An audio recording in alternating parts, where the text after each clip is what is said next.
Welcome back to the Batty Girls Book Club podcast channel. I'm Danielle. And I'm Stephanie. And we are two chatty baddies who love to talk about books. Today, we are covering the 5th book of the ACOTAR series, A Court of Silver Flames. This is the last book in this series that's been published so far, and my favorite book because I love Nesta and all of the feminine energy. So to recap from where we left off in the end of ACOTAR, we have Farah and Rhys. They're living in their new house that Rhys had bought for them at the last solstice. Nesta was offered to live at the townhouse, but she refused and ends up staying at an apartment in the slums. Now, Cassian is sent to get Nesta and to take her to see Farah. And this is where we get a glimpse of how down bad Nesta really was. Like, she looks terrible. She hasn't seen or spoken to anyone in about a month, and she's using sex, drinking, and music to stay sane. And this is all on Rhys's dime. I feel like this is really brazen of Nesta. She said, thanks, bro. Put it on your tab. Yeah, but like not interacting with them at all. It's just, yeah, really brazen of her. And Rhys has offered Nesta numerous jobs to work for him, to work with him. She refuses them all. So Farah tried to give Nesta some time to come to her senses, but she ends up deciding that she's kind of done funding Nesta's lifestyle. So Farah's going to force Nesta to try to make something of herself, and Farah's going to push training with Cassian on Nesta. So begrudgingly, Nesta ends up moving to the House of Wind from her slums apartment, and she's going to be forced to train every day with Cassian in Windhaven. I love how that's a punishment. Like, you have to train every day with this hot Illyrian man who's probably going to be like shirtless and sweating all over you. Like, that's your punishment for being a bad girl. Oh no, not me. No. Not Cassian, the guy who I told I loved in the last who I book. def have feelings for. What a punishment. Okay, I guess I'll go. So in addition to training with Cassian at Windhaven, Nesta's also going to be working in the library, just shelving books and whatnot. If she refuses to do this, her other option is she's going to be sent back to the human lands. So also not a great option. But Nesta's not necessarily trapped at the House of Wind. She has the option. She can go anywhere she likes. She can go into Valeris, but she just has to be able to have the strength to make it down the 10,000 steps. So she's not a prisoner, but she is a prisoner. Now, Nesta also, while she's staying at the house, she's refusing to eat. She's not training at Windhaven. She obviously ends up losing this battle, but she is working at the library. She's kind of enjoying spending her time here. So moving on from Nesta, Cassian goes to speak with Mor, who reveals that the king and queen of Valahan, they're reluctant to sign a new treaty because they think there's going to be a new war, so better to just wait it out until that war happens, and then they could just sign whatever new treaty comes from that. I feel like this is a foreshadowing for sure. Like, another war is coming. And number 2, I want to, like, who is the king and queen of Valahan? Like, they are mentioned so many times within this book, but you're not really given a lot of information on them. So I hope we get more in the next book on them as well. Yeah, and something else that I think we need to be thinking about for the next book is Bryaxis. Because he's still gone. Yes. Where is Bryaxis at? Cassian wants to go and speak to Vassa about the queens. And we know that Lucien has become very close to Vassa and Jurian. They're all living together now. I don't know how I feel about that yet, but they're calling themselves the Band of Exiles, which I think is hilarious. So Mor winnows Cassian to the human lands to visit the Band of Exiles to get more information on the queens. And when they get there, Eris is there because several of his soldiers went missing a few days ago. So another kind of suspicious moment. We don't know what happened with them, but apparently the scent that was at the scene was similar to humans. So everyone concludes this must have been a human queen. And what other queen than the one who was turned immortal by the cauldron and came out old? We know that Elaine had a lot to say about this queen in the last book. So Vassa believes that Brielin is working with Koshi, the sorcerer who imprisoned her and who is also the bone carver and weaver's brother. 2 side notes here. 1, if I'm saying that wrong, Please let me know. 2, Koshi is known as Deathless, as he is truly immortal and can't be killed. Eris tells Cassian that Baron has already pledged his forces to Brialyn and her war, which is annoying because now they all have to ally with Eris. Back to Nesta, she still wants absolutely nothing to do with training with Cassian. Again, we've gone over this. She goes to Windhaven. She refuses to engage with training. She can still barely make it down 100 steps. Cassian finds this absolutely hysterical, but Nesta's determined. Like, she's going to figure it out. So one day, Nesta goes to a shop to try and get warmer fighting leathers, and this is where she meets Emery, the owner. So Emery says she'll see what she can do to get Nesta her warmer fighting leathers. Nesta returns back to the Night Court, goes to the library, continues to put her books away, and the house keeps bringing food to her, trying to get her to eat. This is a bit repetitive on a day-to-day basis, but one shift, an acolyte brings Nesta some books to put away, and she introduces herself as Gwyneth Bardara, but most people call her Gwyn. That night, Nesta had a nightmare, as our Archeron sissies always do, and she decides to give the stairs yet another go. She ends up missing a step, and she crashes down the stairs, but she manages to grab a hold of a step and stop herself, and when she's going to take her hand away to get up, she's left behind a huge handprint in the stone, like from the sheer strength and power of her hand hitting the stairs. That's so cool. I love like the little glimpses we get of her power, because she's like, I don't have power, I don't have power, and then we see it and it's like, whoa, sis, yes you do, you're lying to us. All right, so Cassian finally gets the hint that it wasn't just that Nesta didn't want to train with him and fight with him. He realized that she is such a prideful person. She is never going to fight in front of all of these Illyrian warrior males and make a fool of herself. He gets the idea to bring Nesta to the training area that's located at the House of Wind. And lo and behold, she decides she'll train with him. So problem solved. We love that. It took him a little bit to get there, but he figured it out. So they spend 2 hours training. She asks him about Emery and talks a little bit more about the wings and how they get clipped. And he explains that that's something that men in the war camps have done in their history to help control their women. So Nessa is working in the library now, and Gwyn finds her again and asks her to help her find a book that Meryl, Gwyn's boss, is looking for. And Nessa's like, okay, I can help you find this book. And then Nessa's like, I'll replace it without her knowing. So they're doing like a little sneaky, I'm going to go into her office. I'll replace the book for you so you don't get in trouble. We learn that Meryl is like type A. She is a hard boss to please, and Gwyn doesn't want to upset her, disappoint her. And so she does this, and Meryl's in the office at this time. She's not pleased with what's happening. She sniffs it out pretty quickly. And we also learn that Meryl is obsessed with theories about different realms and worlds. And I think that this is going to like tie back. I think Meryl is going to have a bigger part than just, you know, where she's at in Silver Flames, but I could be wrong. We haven't read Crescent City yet, so be kind to us.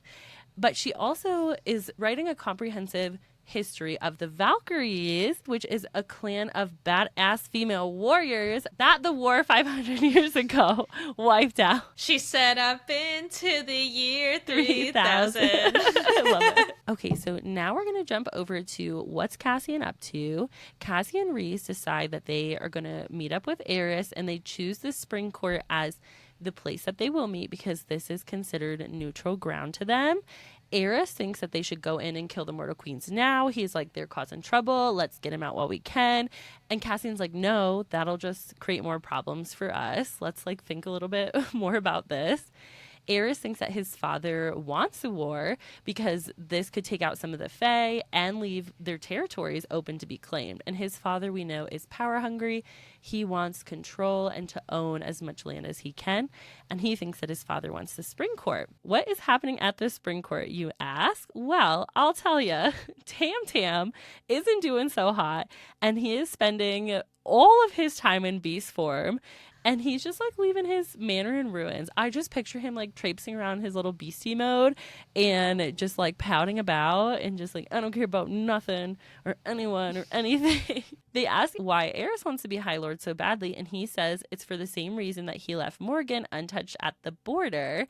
And they're like, oh, what are you talking about? You left her there to die. And he tells them, ask her if that's true, and says he thinks she finally knows the real answer. This comes up like 4 times in this book, almost to a point of annoyance for me. I'm like, oh my gosh, just come out with it already. Like, he just keeps saying, ask Morgan, she knows the real What answer. does she know? Yeah, I need to know. Yeah, just tell us. It's so frustrating. He just secrets. Yeah, secrets are no fun, Era. Secrets are for everyone. He just keeps like dangling this carrot in front of us the whole time. Okay, back to Cassian and Nesta, because we know that that's basically what this whole book is about. They continue training, and he asks her a bit about her powers. She's like, what powers? I don't have any powers. And he's like, you're lying, and I know that. And so they continue on, and she asks if it's true that there are no female units in the Illyrian armies. And he said that they tried once, but they failed. And that it's hard because they would have to complete the blood rite. We learn that the blood rite is when an Illyrian warrior comes into their full power, which is usually about in their 20s. They have to go through this blood rite to qualify as a full warrior and an adult. So this is like their rite of passage. This is how they become a big bad Illyrian warrior. It's usually 3 or 4 warriors from each clan that take part in this every single year. And what happens is they're taken to the Illyrian mountain, dropped off, left there for a week, and their goal is to basically kill their way through this mountain to survive. And they have to climb the tallest mountain peak, which is Ramiel. Of note, they also do not have their powers, and I'm pretty sure their wings are also bound. Like, they cannot use anything to help them besides their hands and whatever weapons they can make out of the elements that are around them. We also learn that barely any warriors make it to the bottom of Ramiel, let alone actually scaling it to the top. I think they say that like the rocks are so sharp, it's like a cheese grater. Don't love that imagery, but I'm going to share it with you anyways. And so once you reach the top, the goal is to touch the stone at the top of Ramiel, and it, boom, transports you out immediately, takes you to safety. Only a dozen warriors in the past 5 centuries have reached the mountain. And guess what? Rhys, Cassian, and Az managed to reach the summit and touch the stone together. So cute. They literally like held hands and touched the stone and were transported out and won at the same time. Nesta asked Cassian if he would help train the priestesses, if she can get them to come to training, to which he says, of course I would. And Nesta knows this is a challenge because most of the priestesses that work in the library have not left the library since they've gotten there, don't go outside, don't go out of their element. They're very fearful of men, rightfully so, because most of them were abused by men. And that's why they ended up at the library. So this is like a huge feat. She also has to ask for Clotho's permission, and Clotho says, okay, that's fine, go ahead, as long as it doesn't interfere with anything here. And so Nesta leaves a sign-up sheet in the library, but nobody signs up. She's like, all right. She checks every day, no new names, big sad, but that will change. Stay tuned. Also not entirely surprising. Like, no. Let's think about the history that these priestesses have. Like, yeah, let's go train with Cassian. Not. So back to our queens. Azriel has been keeping an eye on Brialyn for a few weeks and knows that she wishes to find the cauldron so that she can get her youth back. We know she's obsessed with her youth. Our Death Lord Koshi is working with Brialyn. He has pointed Brialyn to the Dread Trove so that he can use it to free himself from the lake. This kind of becomes like the center, I feel like, of this part of Silver Flames. 100%. Is trying to figure out. This is like the Book of Breathings for Silver Flames, right? I love that there's like this like spell on it, word on it, whatever, to make people forget it. They're like, Dread Trove, that sounds familiar. Like, it's like you have something on the tip of your tongue, but you're like, I can't remember what I was trying to say. I think that's so funny because that would really frustrate me. Totally. Background on the cauldron, it has made 3 important objects of power. We have the mask. The mask can raise the dead and is a death mask molded from the face of a long forgotten king. If you wear it, then you can summon the dead and command them. There's the harp, which can open any door, physical or otherwise, even those between worlds. There is the crown, which can influence anyone, making that person do whatever you want even killing. So, of course, all three of these were somehow lost years ago. The trove was made by the Cauldron, and as we know, like calls to like. This series says that 5,000 times. So Elaine offers herself up. She's like, I'll help find the trove. Like, you guys can use me to try to find it. Nesta immediately is like, absolutely not. The last time we tried to involve you, Elaine, you got abducted. So Aaron volunteers Nesta because, one, they have beef right now, and two, everyone is mad at Nesta. So they're like, we don't really care about you. Like, you can go as tribute. Yeah. But Nesta is like, oh, I can't. Because also when I tried to find the Cauldron the last time, it trapped me. So you have these two. I'm actually just having this realization. Elaine and Nesta, let's think back to book one. Can y'all step up? Just like book. That's literally my thought. Sorry, can't chop wood. It hurts my fingies. Yeah, send Farrah again. She's done enough, okay? She saved your asses one too many times. Yes.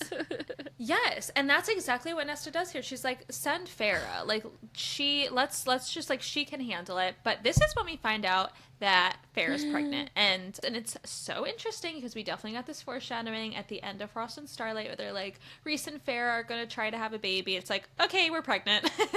So Farrah is 2 months along, and in Fae pregnancy, you have a 10-month term.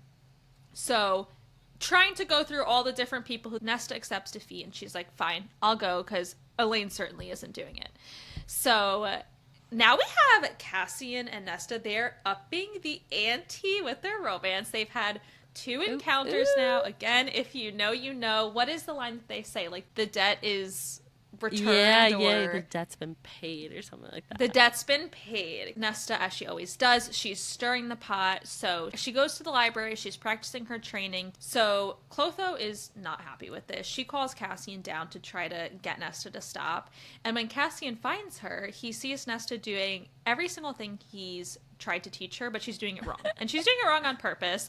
But he goes over to her and he's showing her how to do them properly. So they're having this, like, demo at the library, and when they're finished with this demo, they notice that a bunch of the priestesses are now watching them. They have an audience, and we realize that Nesta was doing this on purpose to have Cassian called down to do exactly what he did, and everyone now can see what he's teaching her in hopes to inspire them. And so after this, finally, we have our first person sign up to train with Cassian and Nesta, and it's Gwyn. I feel like Nesta is ruffling some feathers in this library, but like some of it for good reason. Like even when her and Meryl had at it, like in front of everybody, like they got in a verbal altercation, and the way Nesta spoke to Meryl, all the priestesses were like, whoa, we didn't know we could like stand up for ourselves. Like I feel like she's showing them like you can be a bad bee. I love it. I feel like Nesta's also been getting a free pass because she's Farrah's sister, High Lady's sister. Because, you know, if this were anyone else, I'd be like, girl. Yes. Oh, yes. 100%. So Cassian is going up to Windhaven. So Nesta gives him a package to give to Emery that's filled with spices and tea. And I think that Nesta was trying to use this as a ploy to get Emery interested in hanging with them. So when Cassian delivers it, he tells Emery, you can go ahead and thank Nesta. Come to training. That's how you can thank her. But Emery declines. She says it's not the right time. But the next day, she ends up showing up with Nesta at training and Gwyn. Now, back to the trove. Without any more details being revealed on it, the Inner Circle agrees to give Nesta 1 more week before they ask Elaine to search for it instead, because Nesta's basically made no progress on finding out any more information from the library on the trove. So Nesta decides to try scrying, telling Cassian that she can't ask the priestesses to face their fears when she's not doing the same. So she's unsuccessful with her first attempt, but she's determined to keep trying. And that night, after her first scrying attempt, she has a nightmare. Again, nothing out of the norm here. But in this nightmare, the Cauldron finds her, and she wakes up. She's screaming. Cassian, Azrael, and Reese find her in her bed. She's bathed in like a silver fire, and she is howling. So Reese tells Cassian that apparently scrying can dig up some really bad memories, and Reese is able to enter her mind and see what her nightmare was, and it was of when she was in the Cauldron. So Reese is able to like see that trauma himself, feel her trauma, and he kind of has a moment here of understanding with Nesta. And he also finds out that Nesta's power is pure death. She a death god.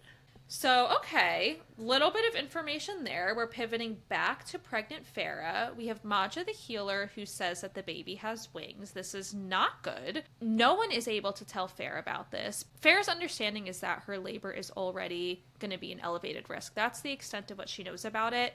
But the truth of it is that, especially with this baby having wings, the likelihood of Farah and the baby dying in labor are very, very high. Now, I don't know why Cassian does this, especially after Reese is like, definitely don't tell Farah. Cassian's like, I'm going to go ahead and share this with Nesta. Cassian, keep your mouth shut, you little gossip. Yeah, like, let's remember who you're loyal to. So Nesta, again, she wants to try scrying. So they head on over to the river house. And as she begins her next attempt, she begins to go ice cold. And so does the room. And when she opens her eyes, they are like burning molten silver. And what Nesta is able to learn from this attempt at scrying is that the mask is in the bog of Urid. And it's as creepy as it sounds. It was a sacred place where warriors were once laid to rest, so like a cemetery of sorts, but it turned into this place of darkness and evil. But of course, our fearless crew, they're not intimidated by that. Nesta, Cassian, and Azriel decide they're going to head to the bog to try to find the mask. Okay, so Cassian, Nesta, and Az arrive at the bog. Nesta asks, like, what creatures live here? What are these bad creatures I need to watch out for? And Azriel says they're called Kelpies, which at first you're like, Kelpie, that doesn't sound so bad. Like, it sounds like a little SpongeBob creature or something. But Cassian says they haven't been seen in a long time. They're an ancient creature and one of the first true monsters of the fairies. They literally like lure people in and drown them in the bog. And so they're like, okay, like let's try not to meet any of those. Heavy foreshadowing here, of course. They continue walking. They're going through a mist, and Nesta sees something. She's like, wait, something is there. And when she looks back, Azrael's gone. And they're like, freak. Okay, what do we do now? So Cassian grabs Nesta and flies to find Azrael. He sees his blue siphons glowing and goes down to the mist to find him and realizes he's surrounded by a dozen Autumn Court soldiers. So instead of dropping down to the ground, let me help him out right now, he's thinking about Nesta, and he doesn't want Nesta here with all of these soldiers in the harm's way.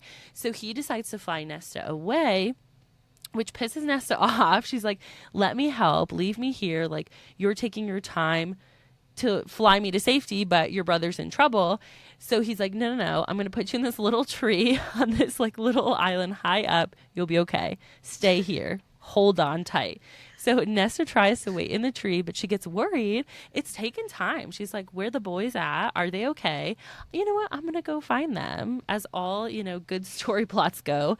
So Nesta jumps out of the tree, and her plan is like, I'm just going to like swim across the bog. As she gets to the edge of the water, she realizes that something is looking back at her from the water.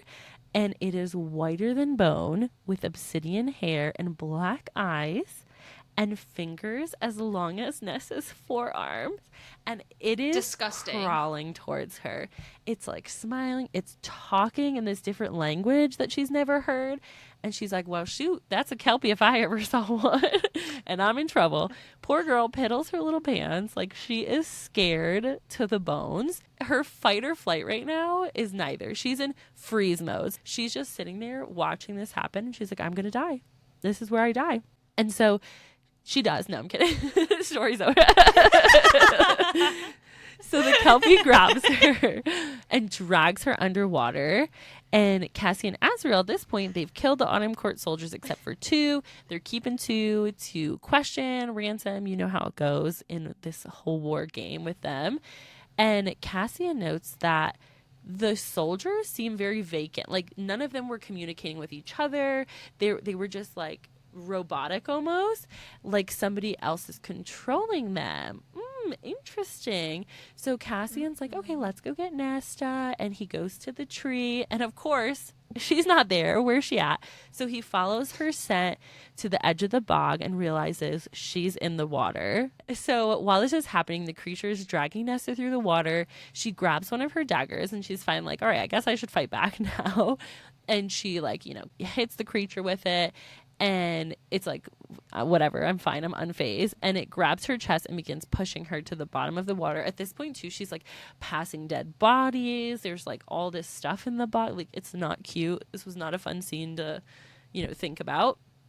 And he literally like shoves his tongue in her mouth at one point, and she's like, you know what, at least I got some oxygen. So she's like taking the breath from it, but also is just like putrid, disgusting. Like, it cuts her mouth with its sharp teeth, and she is just going through it right now. I can't even imagine like what's in her mind. But then she sees a golden object shining underwater, and it's coming closer and closer to her. Like, she is reaching out, it's coming to her, and she grabs it and realizes it's the mask, like the mask, the Dread Trove mask, and she shoves it on her face. And at this point, Cassian, he's out on the water, so he's trying to find her. He's screaming for Nesta, and then Az is like, look, bro, check out that water. There's something glowing from it. And the surface of the water breaks. Nesta comes through, also with a legion of these dead soldiers rising from the water. Nesta's holding the head of the Kelpie, just like she did the head of the King of Hybern. This is her her little MO now. It's like when people have touchdown dances, like this is her touchdown dance. I think at this point, Az and Cassian are like, holy cow.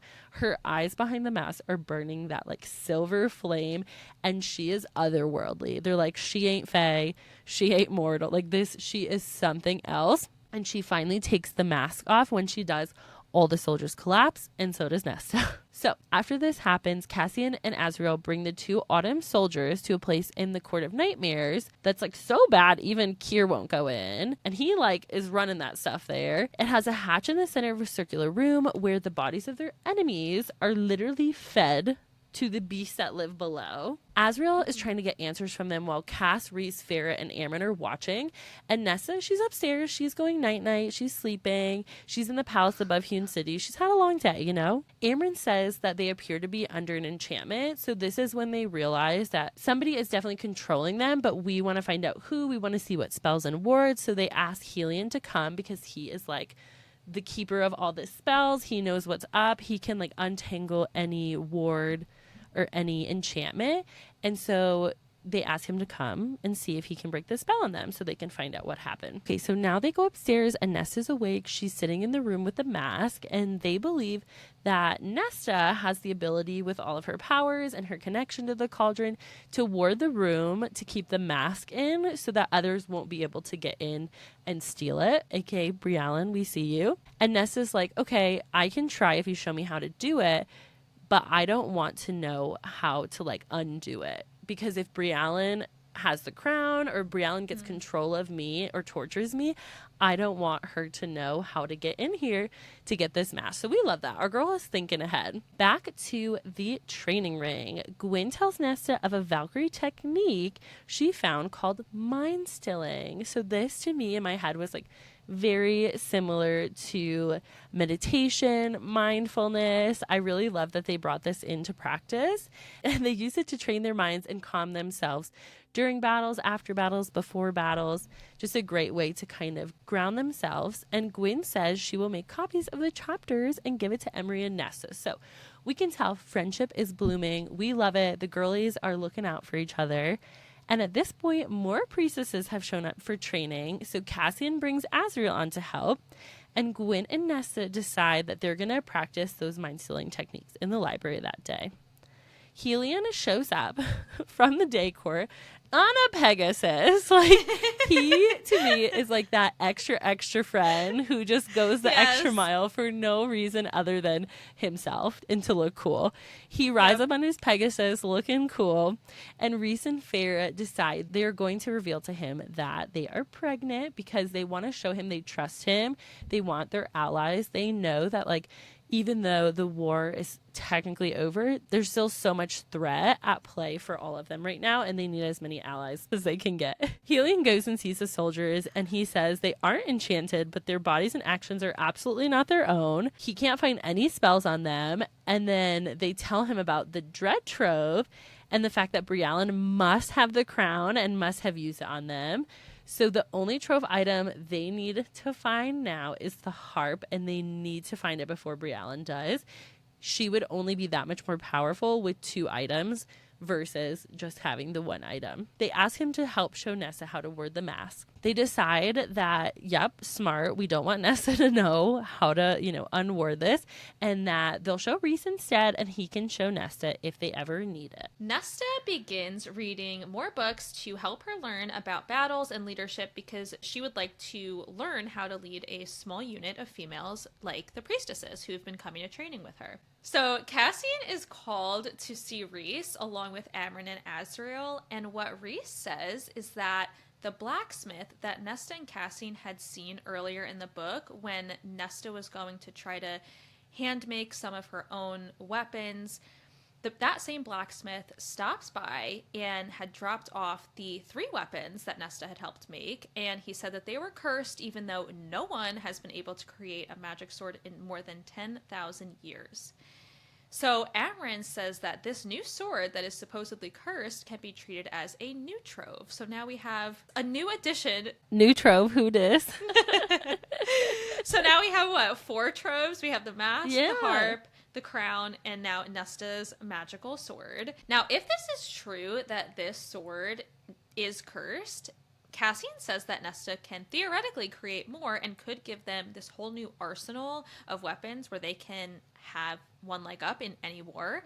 To win the war, really, not just a leg up. They'll absolutely that's dominate. A big deal. Sword up. So back now to the baby. Rhys tells Azriel and Cassian that he can't find any answers to help Farah and to help their baby. Farah doesn't know that it's likely going to kill her still. Rhys isn't telling her. We know this already, but Cassian knows, Nesta knows, everyone knows except for Farah. Rhys's justification for this is that he doesn't want to take her joy away. I don't like this move from Rhys. He lost some points for me because it's her body. She should know what's happening. It's her life. It's her baby.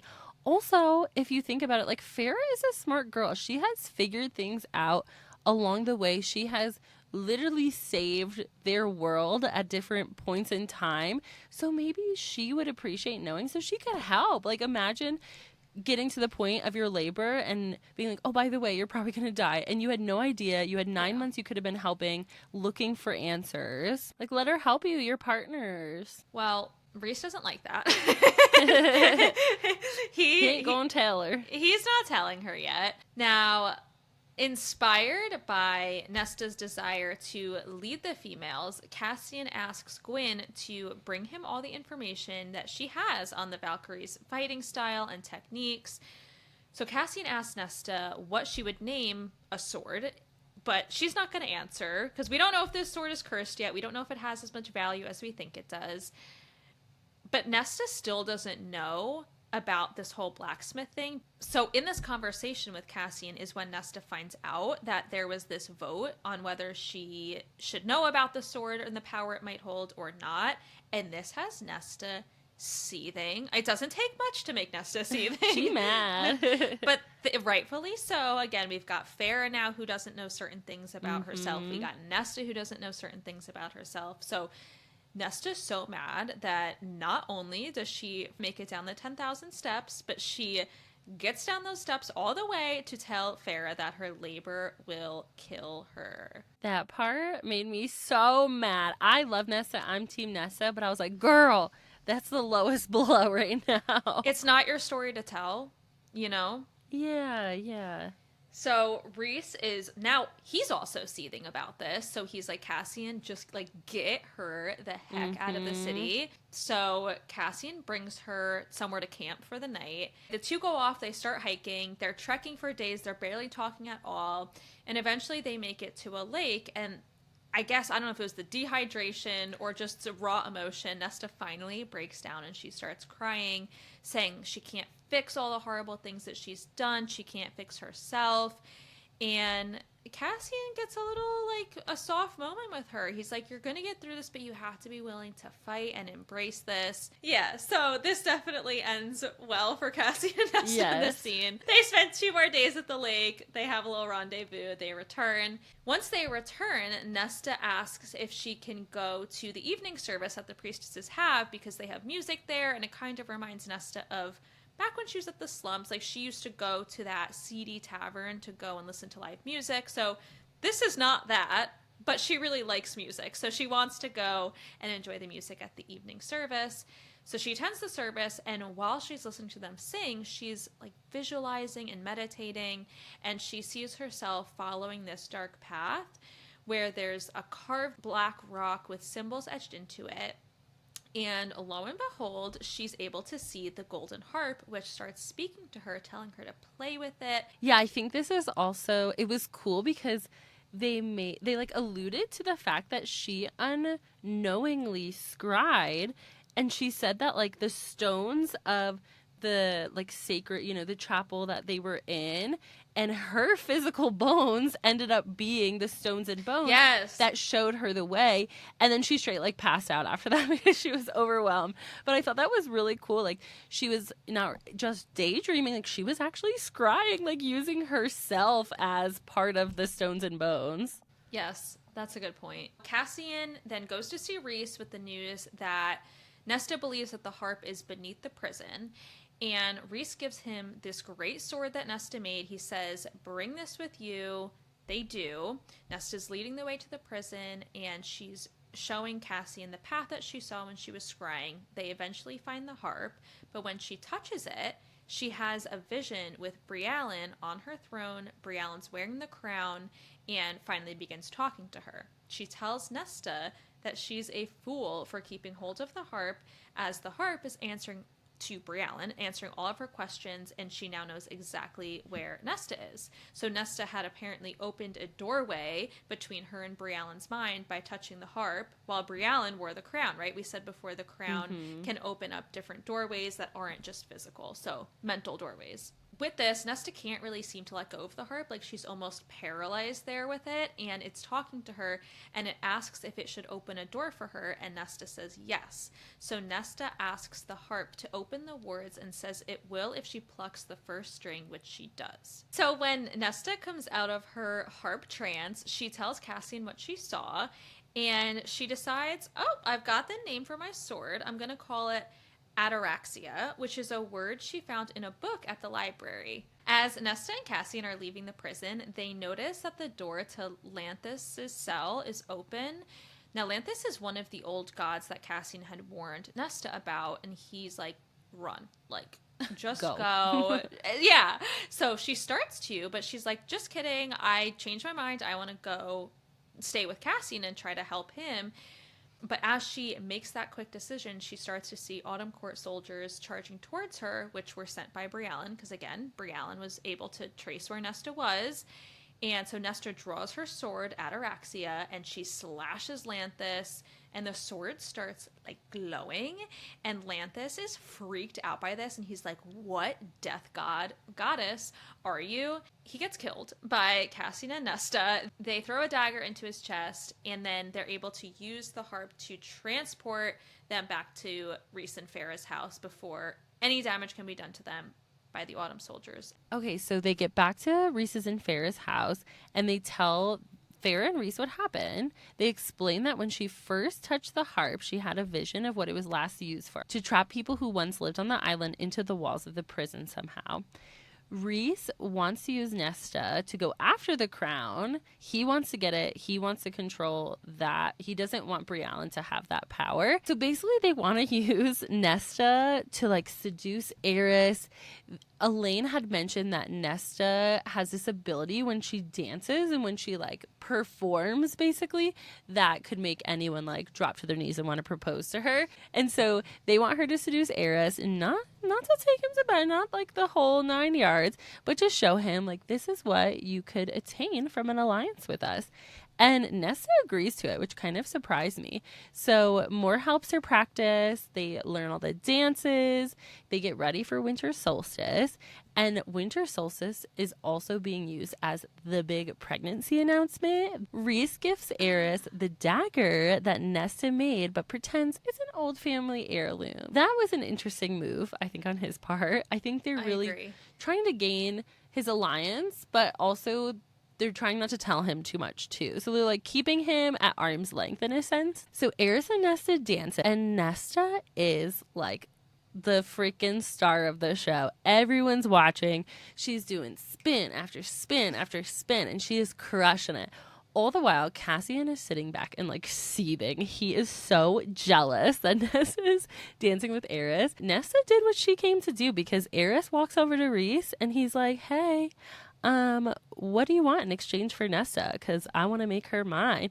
And he's like, okay, you're just going to give us whatever we want from you? Like, that's kind of a silly goose move. And he also tells Eris that you can marry Nesta, but only if she wants to marry you. You know, like, this is not my decision. She a big girl. She has to make the decision for herself. Okay, so Nesta and Cassian leave to go to Ferris to celebrate the winter solstice. Cassian gives Nesta a silver ball that plays music when she taps it. It was called like a symphonia. And yeah, it's so cute. It's a really rare device from Helion's court. It traps music and plays it back. Not only is it any music, it is the music from the dances, from the waltz, from the ball that she loves so much. And at one point, Nesta's like, how did you get like all of the background sounds out? And he's like, oh, I didn't. I went back and had them play it all again. And he even went to those seedy taverns she loved, found the musicians, and had them record it. But here's the thing. Nesta can't just take it and say, like, thank you so much, I love you. She has to be like, no, I don't deserve this. And she gets all moody and she's like, I can't take this. You should return it. And then they get in a big old fight about Eris. Cassian says to Nesta, like, oh my goodness, it's not a engagement ring. Like, just take the frickin' symphonia. And she's like, yeah, it's not an engagement ring. I'll look to Eris for that. Burn. Like, she just loves to hit it with the low blows. And Cassian's like, what are you talking about? And then, you know, it gets through the real point that she's trying to make where Nessa's like, I don't feel good enough for you. You're too good for me. I'm a bad girl. I should be with Eris because he's bad. She's like whiny little Nessa at this point. I still love her, but she just makes it really hard. Like, you're just making everything harder for yourself. And Cassian says that she isn't going to marry Eris and that there will be no one else for either of them. And she agreed. She's like, you right. And then they smooch. She asked him to stay with her for the whole night, and he does. This was the point where I was like, they're made. So the next morning comes about. Cassian wakes up and leaves Nesta. I think she was still sleeping. He sneaks out because he has to go to his annual snowball fight. We love this. Our little Illyrian baby is going to fight in the snow. He'll be gone for 3 days. And Nesta is not enjoying her time away from him. So while Nesta is trying not to think about how much she misses her new boo, Cassian, she does what any good girl would do, and she invites her friends over for a slumber party. We love that. When the boys are away, the girls will play. Nesta invites Emery and Gwyn over for a magical house slumber party. We know this ain't gonna be your regular old pajama pillow fight party. But it's very cute. We're making friendship bracelets. We're asking the house for chocolate cake. We're asking the house for bubble baths. And they're just having a good old time. So Cassian returns and we're back to our girlies training. One part of their training that I thought was really cool, that was a Valkyrie technique that symbolized like the final training was complete for them to become Valkyries. They had to cut a ribbon like perfectly in half, like slice a ribbon in half that's like dangling from something.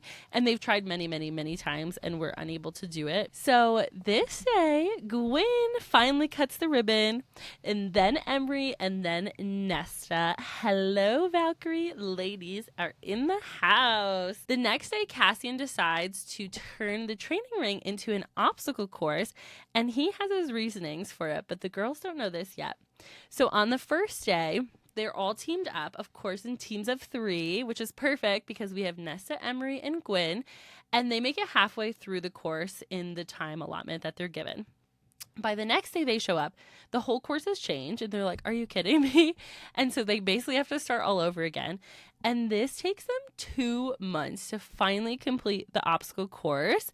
When they did, they find out that they have technically completed the blood right qualifier, and even Lord Devlin was there to witness it. So Cassian had a feeling that today would be the day. He invited Lord Devlin there because he wanted him to see, look what these gals can do.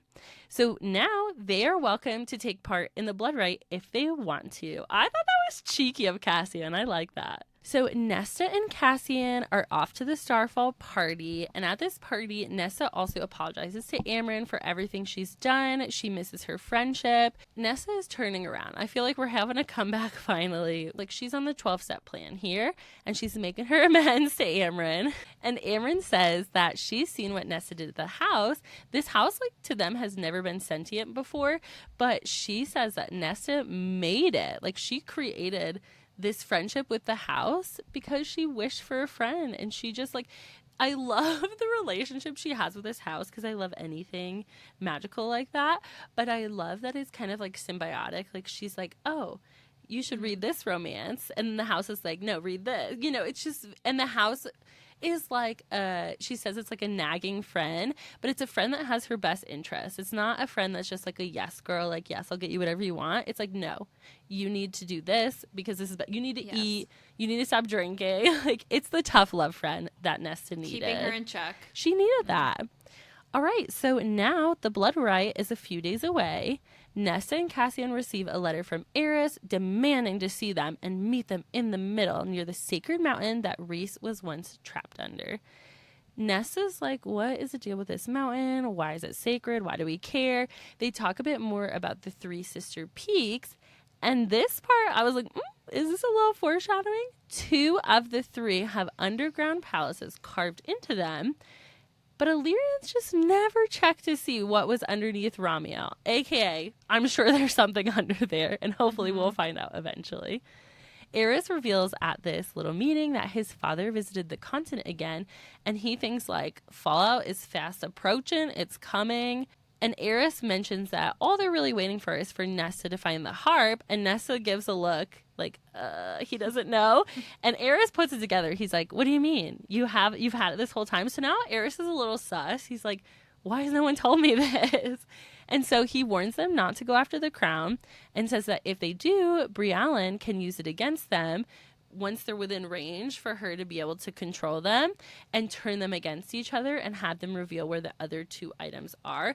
And we get an understanding through this whole book that we don't want anyone that is not an alliance to have the 3 items all at once, because that is like ultimate power, and they could basically destroy anything. I feel like Eris is going to be the Jurian. Yes. Of the next book. Yes, I get Maybe that we'll vibe. talk about that. I actually think like when I picture them in my head, I literally picture them like the same. Their characters are very similar. They are, and we know that everything SJM does is intentional. Yes. And she painted him to be a not so great guy Yes. in ACOTAR. But there have been way too many references in this book about more. It's not what it seems. Yes. And especially here, he's giving them helpful tidbits. He's not being an evil person from the Autumn Court. Like, he is aligning with them and he's helping them. Yes. So it's interesting. I just think Eris might not be a bad guy. No, I agree. Nesta and Cassian go for a walk through Valeris, where Cassian confronts Nesta on why she is so scared to admit that they are mates. So they fight a lot about it, and Nesta she doesn't like to use that word. It's her last bit of humanity to not have a mate, and so if she admits that she has a mate, she becomes one of them. And it's something that she never asked for. So she's just losing a little bit more of herself and the old life she used to have.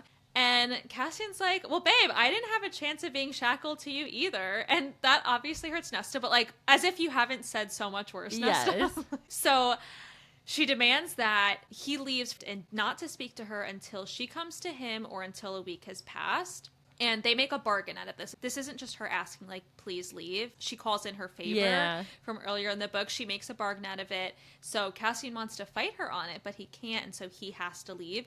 To me, this is like, it's exactly like Mist and Fury, right? And Moore literally is the one that winnows her away. Yes. So Nesta has Moore winnow her to Emery's, and then Moore brings Gwyn, too. So maybe another slumber party here. I don't know. Girl time. They spend the night together. Nesta wakes up to someone in her room and something is placed over her mouth that makes her fall unconscious.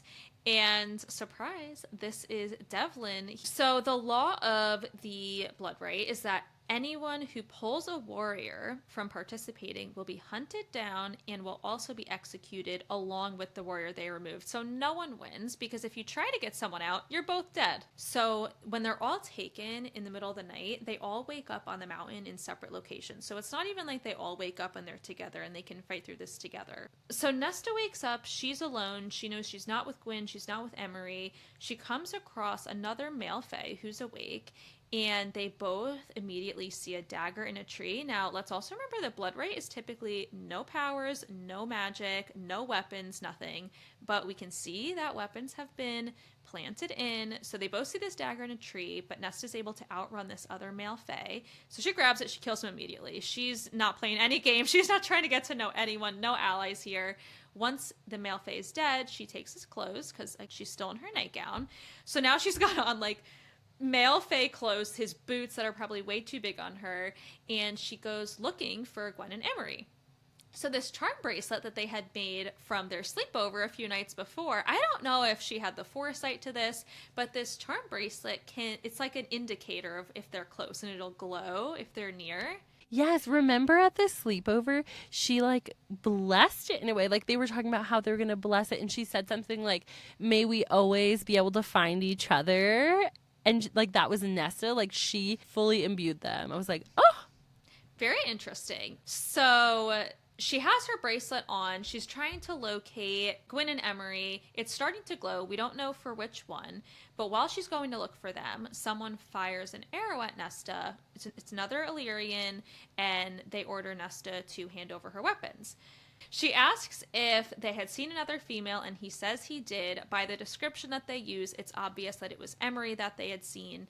And instead of actually handing over the weapons to this male, Nesta decides to throw her knife into his groin. Like, she is kicking ass and taking names right now. She's not playing. She steals his bow, and then she is off to find Emery. So the directions that they had given her was that Emery had been seen near the river, so Nesta just follows the river, and eventually she does find Emery, who's unconscious. Okay, so Nesta is able to rescue Emery, and she's built a fire to warm them before she sets off to find them a cave, just to keep them nice and warm for the night. But on that journey, she finds another Illyrian whose name is Balthazar. He shows her to the entrance of a cave for himself and Emery and Nesta to rest in. And the next day, he goes off by himself. No harm, just kept them safe throughout the night. And I feel like one thing about characters in this series is that you never just see them once. So maybe he'll be coming back in the future. Yeah. I don't know. Okay, so now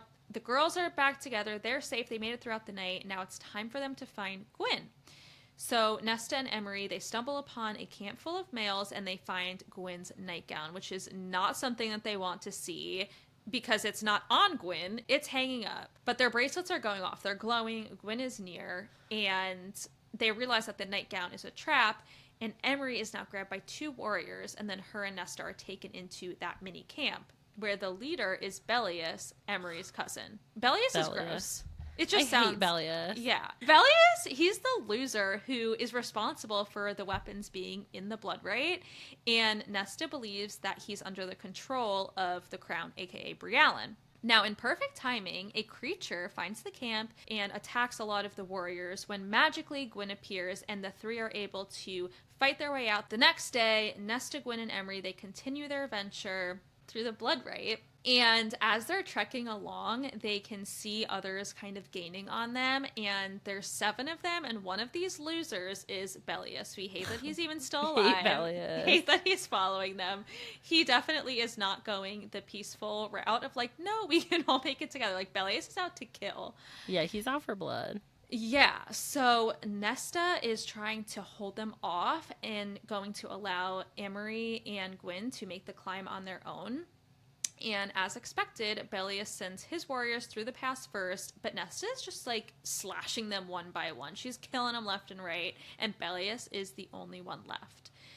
So we're going to fast forward a little bit. Emery and Gwyn, they finally make it to the very top of the mountain. They touch the stone at the top, and they are winnowed out. So they passed, they are warriors, badass. And now Bellius attacks Nesta. So Nesta's like, I'll take you in a hands-on-hand combat. Like, I've got the best training from my guy Cassian. My mate taught me well.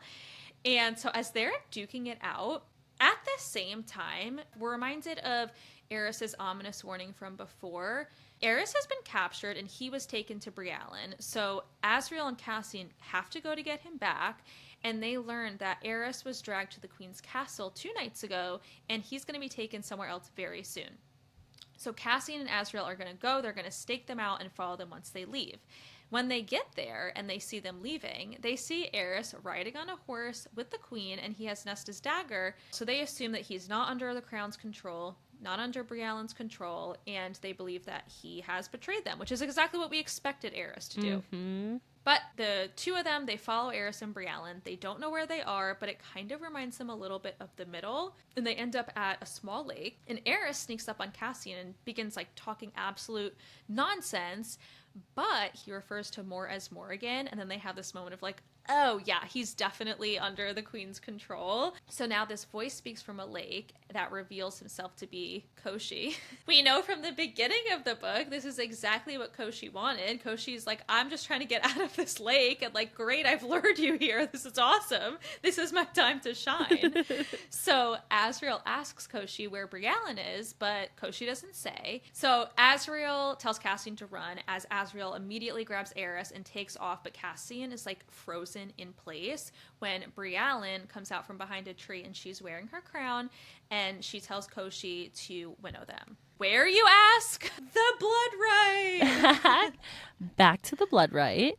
Bellius is about to kill Nesta when who appears? Cassian. Nesta's like, yay, Cassian's here. He gives her a big hug. She's like, this is great. But then he whispers in her ear that he is going to slit her throat. He is under the control of the crown, aka Briallen, and he can't fight against it. Briallen is there with them. Nesta realizes that Briallen is the whole reason she's competing in the right. Like, Briallen set this all up. When Nesta asks her why, like, why are you doing this? Briallen says, because your powers are too strong and being in the blood right has worn you down, aka she can come get her now. Briallen knew that in order to get what she wanted, she needed Cassian because she knows that they're mated. She knows that they have feelings for each other. So she needed Cassian to get close enough to her to use the crown against him. Honestly, pretty smart. Like, she really had to think this whole thing through, like involving Eris and getting them in the blood right. Bellius was also under her control the whole time. After she found him wandering into her lands, she ordered him to hunt Nesta, but not to kill her, which is why he just kept showing up. No matter which route they took, Bellius just kept finding her. Briallen said she wants retribution and powers. She wants the trove. This all stems from her being PO'd that Nesta took something from the cauldron. So then when Briallen went in, the cauldron fought back and was mad and made Briallen old. Like, seriously, that is what this whole book is basically about. Briallen says she made sure that Nesta knew about the trove so that Nesta could help her find it. She was like, thanks, like, you helped me find all the pieces, knowing that the only way she could get Nesta to hand them over was that if she had Cassian using him as bait. Like, hey, I'm gonna kill him or give me what I want. Briallen says Nesta can summon the items for her. And so Nesta refuses, and Briallen has Cassian attack her and then orders him to kill her. Cassian, at this point, has like some ability to understand what's happening. Like, he's being controlled, but he knows what he's doing. So he's freaking out. He is like, oh my gosh, I don't want to kill you. He's like tells Nesta, kill me, like, please God, kill me. I can't live with killing you. And Briellen's playing this up. She's like, imagine what it's going to be like for your mate to know that he killed his mate. And so Cassian, getting back some control, he turns the dagger on himself. Like, he is ready to fully stab himself instead of killing her. And seeing that is all it took for Nesta to absolutely erupt with the force of the cauldron. And she reduced Briellen to literal ash. Like, bye. She's gone. She's nothing. Cassian is unharmed. And Nesta finally accepts and says out loud that Cassian is her mate, and they kiss. And it's so cute. I love this part. In true fashion, Mor and Azriel show up when they're needed. Like, I feel like they always just pop in when someone needs, like, rescuing at the end. So they show up to come get them, and they realize something is wrong. And Mor and Azriel look at them, and they're like, it's Farah. So they're not just here to rescue them. They're here because something's wrong with Farah. Farah has started bleeding a few hours ago, even though she is months away from giving birth, and the baby is wedged in her birth canal. Manja's there, and she's tried to do everything. She's tried to turn the baby, everything she can, but she tells them that I could cut this baby out. That's an option, but it's going to kill them both. So really, there's no good options here. So they end up getting the baby out, but it's too small and clearly not alive, and Farah is like a breath away from dying. Like, she is taking her last breath, and Nesta knows this, and in that moment she walks up, puts on all 3 pieces of the dread trove. We got the crown, the mask, and we are holding the harp. No one has ever wielded all 3 of these items and lived, and Nesta plucks the final string on the harp, the 26th string, which is time itself. She has stopped time as Farah is taking her last breath, and she just feels death all around her. She can hear this like female voice calling to her in this moment when everything is still around her, and she realizes it's the mother. Like, when they're saying like, mother help us, the mother, the call, like, this is the mother. And she decides to make a bargain with her in the sense of, she tells the mother, like, take it back, take all my powers, take what I took from the cauldron to make Farah and this baby live. Like, I don't care about anything but them living. And so time resumes, and the others hear Nesta whispering, I give it all back. I give it all back. Reese is like lunging for Nesta, I think, at this point. Like, he thinks she's doing something that's going to be, harmful. And Nesta put out a hand, and it like stopped him immediately because she has the crown on, so she can control anyone around her. And at that time, they're like, Reese, look. And they see light pooling from Nesta into Farah and into the baby. And then the light explodes. And when it fades, there is dark ink across Nesta's back. She has made a bargain with the cauldron. Who knew? In better news, Farah has woken up. She is alive. She is no longer bleeding. The baby is alive. And she tells Nesta that she loves her too. So sweet. The sound of the baby's wail fills the room. Everyone is so happy. The baby is full term. And Nesta also made sure to give Farah the Illyrian anatomy as well as herself, so that if they ever do have a child, if Farah has a second child, this will not happen again. I love that. That's really thinking ahead. Reese falls to his knees in front of Nesta and thanks her for saving Farah. Like, he is beside himself. He is like, Nesta, so sorry I hated you for so long. You're my girl now. And Reese and Farah name their son Nyx. Okay, so now where are our bestie girlies from the blood right? Well, Emery and Gwyn are waiting for Nesta at the house. Emery and Gwyn were healed by the stone the second they touched it. Everything, all of their wounds were healed. Cassie and Nesta, they get to chatting a little bit, and he asks her what she wants, and she says all she wants is him, and he tells her that she had him from the moment they met. She asked for a very fancy mating ceremony, but he says he will never hear the end of it from Mor and Az. Like, he's like, please, gosh, don't do that to me. So then Nesta goes to like pull a biscuit or something from her pocket to like offer it to him as food, because she understands the tradition is if you feed your mate, that means you accept the mating bond. And he's like, okay, like if it's between that or the ceremony, we can have a ceremony. Like, keep your biscuit, girl. And they tell each other they love each other. Cassian then goes to visit Eris of Hewn City to ask him what he has told Baron. Apparently, Baron tortured him to find out about his rescue, but he says he did not tell them anything. I think this gave Eris some clout from Cassian. Cassian's like, okay, like, you know, Illyrians know how to be tortured too and not give up information. Kosechi, the Death Lord, is still a threat, and Baron might try to establish an alliance with him. So we're worried about this now. And Cassian tells Eris he thinks, you know, you might be like a decent guy after all, but you're pretty much a coward. So that's why you don't act like it. He doesn't want anyone to see that. He's a little softy, a little Eris. I'm still not Team Eris, but we do think he's going to have a comeback for sure. Nessa, Farah, Nyx, and Elaine go for a walk through the city, and they decide they're going to go visit their father's grave. I think at this point, Nessa had never been there. And so when she's there, she places a small carved rose on the grave and then thanks her father before they go. Everybody is getting along. Reese is literally gifting Nesta with anything that he possibly can. He gives Nesta and Cassian the House of Wind. I enjoyed how this book ended. I think I still have a lot of questions. I have a lot of theories. I'm excited to talk about it. I love this book. Reading it again, I loved it too. I definitely found Nesta a little bit more whiny and slightly annoying this time around when I read it.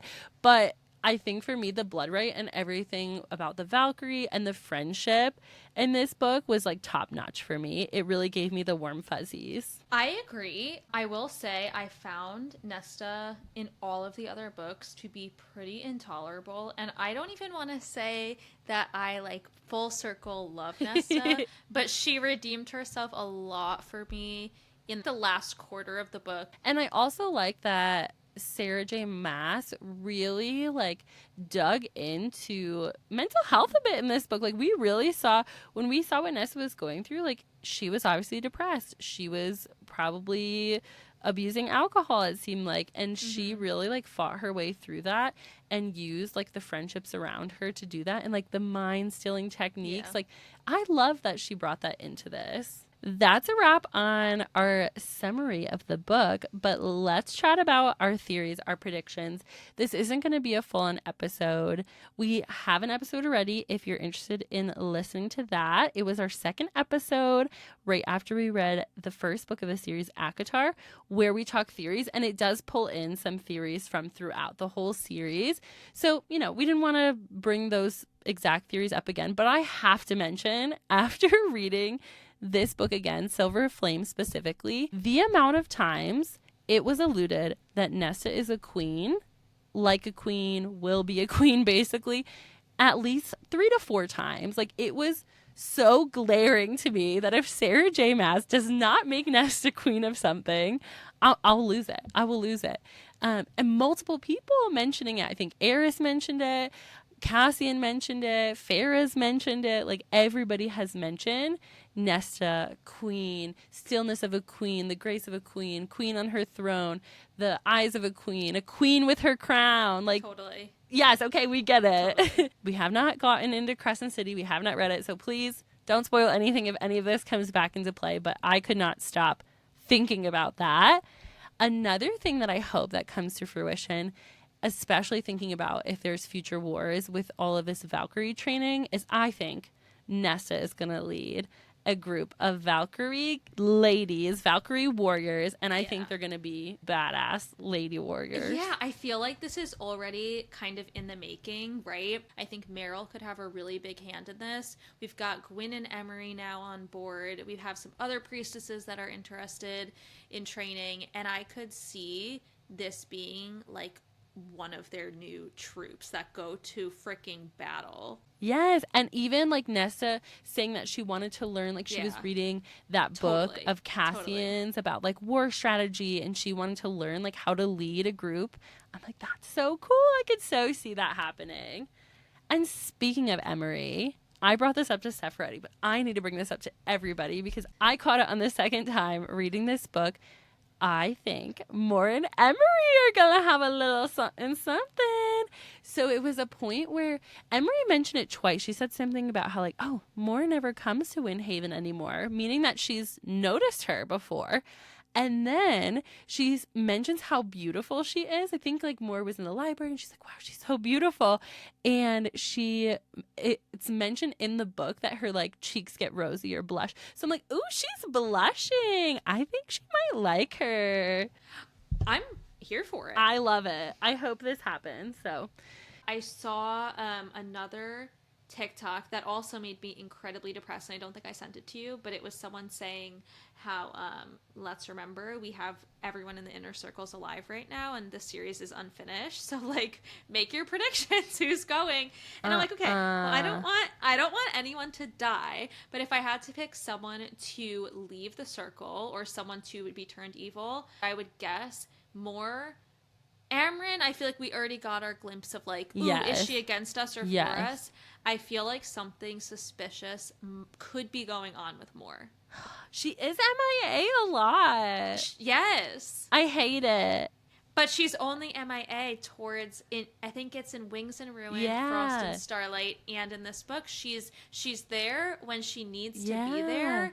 But I don't know if like the whole thing with what was going on with Eris, and like it's hinted at this book, like Moore knows what happened, plus she's gone a lot. Like, I don't know. The real question, I already know the answer.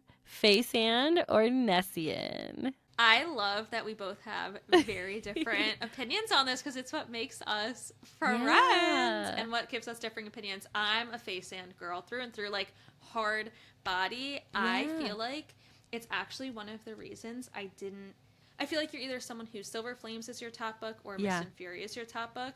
And Silver Flames wasn't, because I didn't connect to the Cassian and Nesta love story as much. Not that when I say I connected to I mean, please, this is not anything that I'm like, oh, I'm just like them. But like, or the way that Sarah wrote about their love story, I connected to Farrah and Mrs. more than I did Cassian and Nesta's. So I'm Faysand, but I love Cassie and Nesta together as well. It just didn't move me the same way.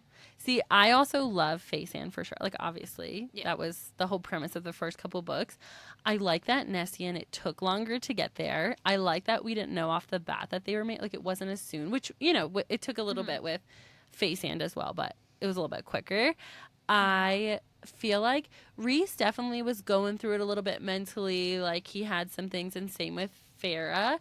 But I just felt like the depths of the darkness that Nesta was in, and for Cassian to like stand by her all this time, and he just like gave her what she needed, like gave her space, gave her whatever, didn't force anything on her. I love that. And then also the fact that they both just feel so unworthy, but together are trying to like show each other that they're worthy.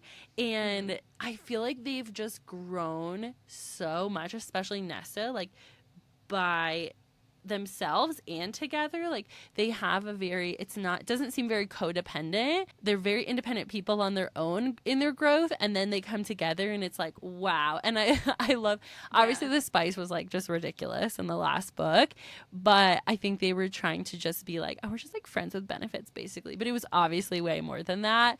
And I love that it like developed into something like more romantic for sure. That's actually exactly why I connected with it less, is because off the bat, the way that it seemed to us was like this very like lustful, like it was pointless thing.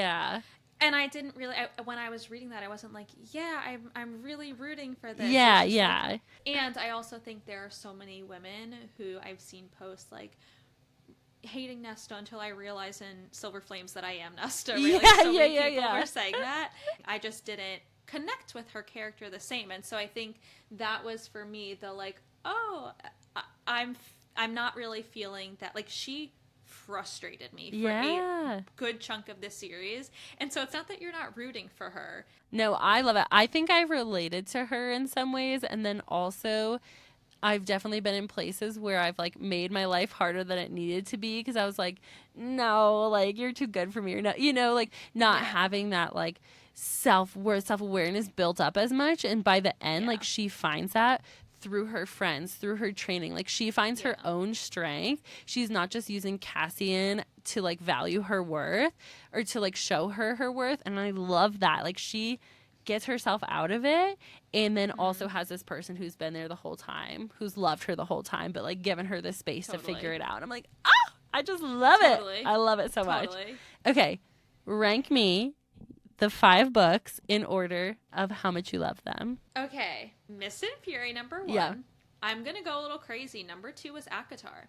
Yeah. Number 2 is definitely ACOTAR for me. So Mist and Fury, ACOTAR, Silver Flames, ACOWAR, and then Frost and Starlight. I feel like ACOWAR and Silver Flames are kind of equal for me.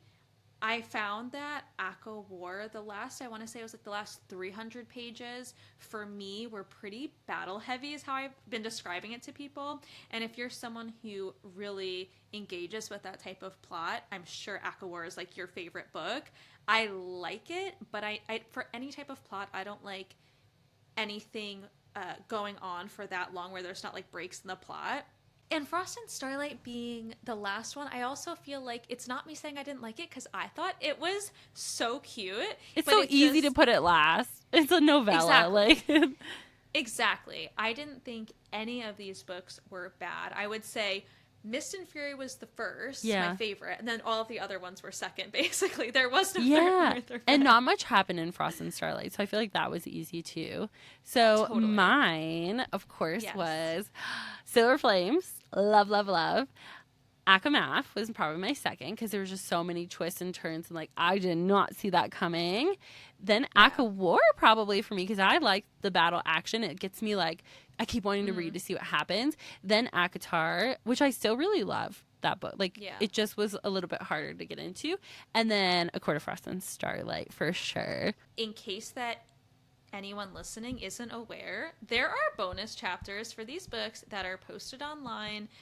You can go on a Reddit thread where they're copied and pasted. Go read them. Obviously, there's so many more theories and predictions and everything out there. We could do probably 7 more, episodes on it. But we got other things coming that we want to work on. So we're wrapping it up for ACOTAR. We want to thank each and every one of you who joined us on the journey to recap and reflect on our favorite series. Our podcast has some exciting things coming your way this March. We are going to be uploading new episodes every other week, with the first episode of the month coming out on the second Wednesday of every month. And that's going to cover fun topics like author spotlights, favorite female main characters, our top cozy reads, romance reads, everything, so much more.